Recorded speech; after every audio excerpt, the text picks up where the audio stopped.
À Laval, 2 véhicules destinés au pape sont partis vers le Vatican. C'est l'entreprise Gruau qui a été chargée de cette adaptation religieusement réalisée.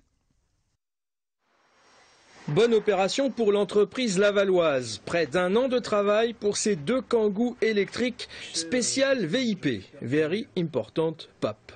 Nous sommes déplacés au Vatican, nous avons rencontré les collaborateurs du pape qui ont exprimé les fonctionnalités premières de ce qui était attendu.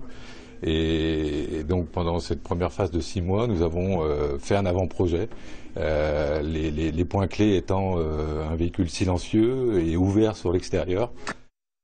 Voici donc ces 2 Kangoo, une blanche, une bleue pour la gendarmerie du Vatican, redessinée par le constructeur carrossier Gruau, avec donc des particularités, sa sainteté n'étant pas tout à fait un passager comme les autres.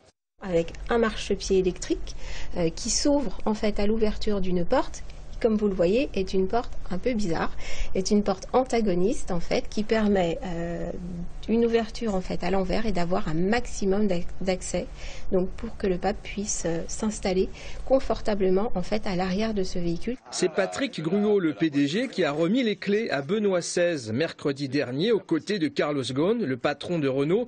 Alors, travailler pour le pape, y avait-il déjà songé ?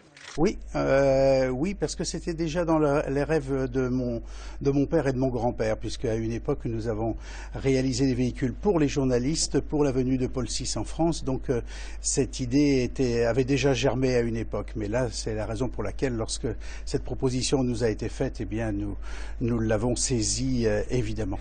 Enfin, au chapitre des détails techniques, aucun blindage. Il ne s'agit pas de papamobile, mais de simples véhicules de loisirs électriques qui permettront au pape de parcourir les allées des 55 hectares de sa résidence de Castel Gandolfo dans un silence quasi religieux.